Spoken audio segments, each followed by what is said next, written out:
got Brad Dobbs here with you with Brand Poultry at the world famous Hilltop SWAT. And praise the Lord, what a beautiful day it's been. You know, last month got rained out. We were disappointed, but that happens. But today has made up for it. Pan around here a little bit, Murph.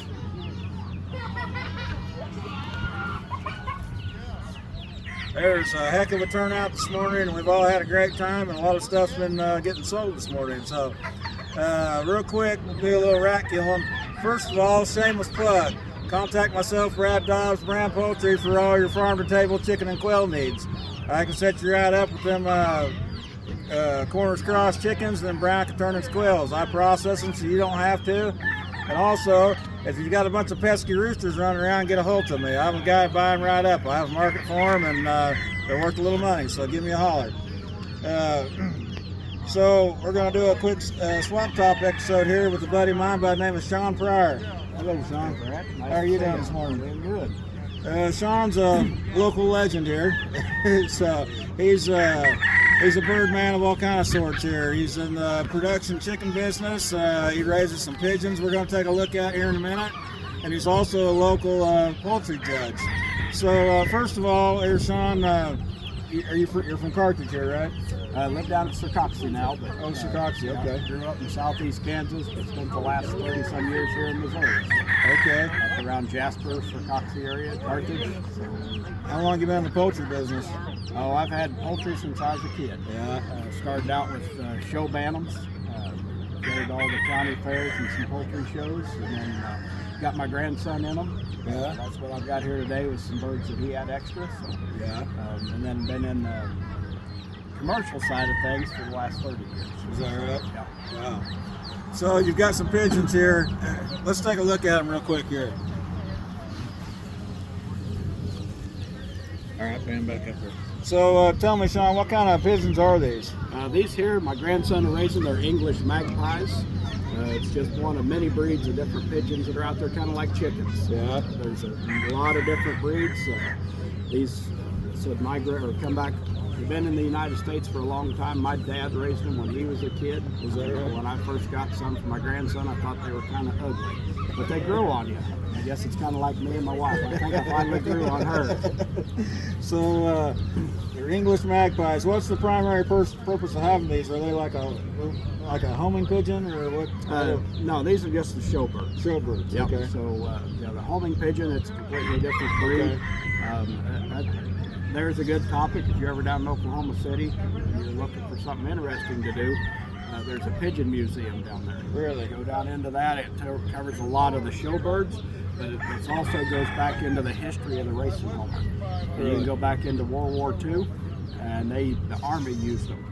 And they would train them to fly to a loft, and they would put coded messages on the little leg band and fly them back. They'd drop these paratroopers in behind enemy lines. They'd send notes, and they'd send them back. And we have this connection to that right here in this area. Oh, yeah. Down at Neil Show, Camp Crowder. That was some of the racing homers down in there during World War II. Really? Wow, that's interesting. That's interesting. So, next part of this conversation is you're a poultry judge. I judge a lot of county fairs around, especially over in the Kansas side. Okay. So, the American Poultry Association, is that you judge for them? I don't know. See, there's a smoke and mirror type, not smoke and mirror, but what a gray. I don't understand it all. So most county fairs, especially going through like FFA and 4-H, they will have kind of what their list is of classes to judge by. And some of them will be production classes, some of them will be show birds. Kids show through 4-H can do pigeons, chickens. I'll be judging some pheasants this year. The counties have already called me. I've judged chuckers in the past. So it's kind of a poultry project that's out there. It's a little different on the 4-H side, again, because of the standards and stuff and how we're judging. I still judge by the American Poultry Association, the American Bantam Association standards, or the American Pigeon Association standards. If you ever come out and see me judge and ask me to look at the books are about this thick when they're stacked up, because there's APJ, or American Poultry Association, APA, it's about that thick. The Bantams are this thick. pigeons, it's a notebook that's about 2 inches thick. And it's got all the different breeds, all the different standards in them. So on the 4-H side, I love working with the kids. I love educating the kids. But if you go to a county fair and there's a 4-H side and then there's an open class for adults or kids that aren't in 4-H, I have a different set of standards I have to go by. On the open side, I need to go by the American Poultry Association, American Bantam Association. So you really need to know what you've got and what you're showing. I love seeing the birds out there and stuff, but like these swap meets and poultry auctions and stuff, guys are out there to sell stuff. Right. So they'll have different colors, or one I really got tickled with a couple of years ago was a rose comb Old English. Oh yeah. Rose comb Old English are single comb, and they need to be dubbed once they get to a year old to be shown, and that's part of the standards in there. So I don't care if it's got a rose comb or not, but they bring these to the shows. 4-H kids I'm going to work with. We're going to educate them.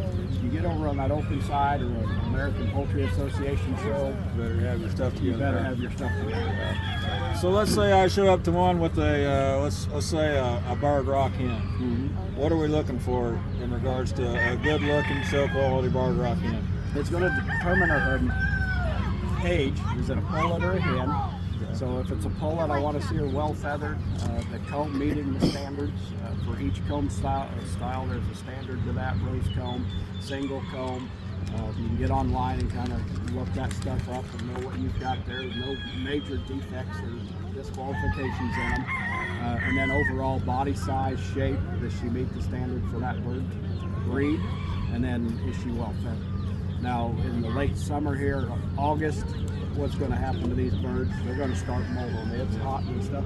And I take that into account when I'm going to a lot of these county fairs. Is what's the temperature, weather been, and what's this bird looking like?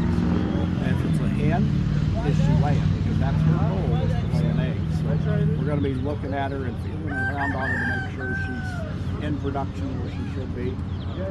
So you can look at one and feel on one and know if she's in production or not? Yes. Yeah. Yeah, I've been doing it quite a few years, so I'm going to look at their combs, their wattles, their leg colors, and then I'm going to feel it spread out. Those 2 bones in the back are as tight as my fingers.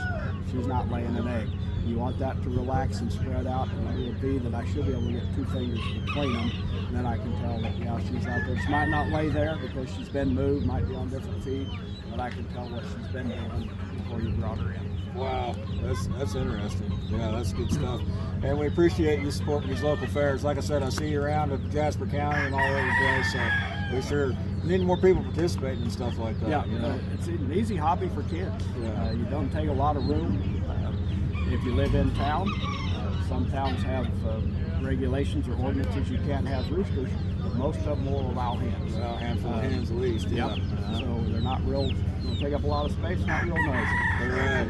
Well, I'm a firm believer everyone ought to have a handful of hens anyway, just given the climate we live in these days. Yep. You never know. But at any rate, well, Sean, that's been a lot of good information. I certainly appreciate you. Yep, thanks, Brad, for stopping by. Yeah. So yeah, if you're out and about today, stop by the Hilltop Swap here at Reeds, Missouri. Quick shout out to Donna Stuckey. This gal, she puts on a lot of work for this swap. It's a heck of a turnout, and we're sure glad she lets us come. And if you see her walking around, make sure you slip a few bucks in her donation jar. She doesn't charge us to be here, so stick a few bucks in her jar. She'd certainly appreciate it. With that being said, real quick, next Saturday will be our Ivy Road swap in Oronogo. It's all weekend. It's Saturday and Sunday. And Saturday afternoon will be our Mendamine swap in Mendamine, Missouri. So if you have any questions, feel free to look me up. Brad Dobbs, you can find me on Facebook. Sean, can they find you on Facebook for your pigeons and things? Or? Well, there's a local pigeon club. It's called Mocha Pigeon Club. We'll actually have 2 pigeon shows. I'm your show secretary. Okay. So, again, being in the poultry industry, I can't have this stuff, but my grandson can. My sons, they got it at their place. But in Carthage, Missouri, they're at Grace Point Church, September and November. But if you look us up, Mocha, M-O-K-A, Pigeon Club on Facebook, we'll have all that information posted there. Perfect. Mocha Pigeon Club on Facebook. If you're in the pigeon world, look him up. So, all right. Thanks for watching. We'll see you next time.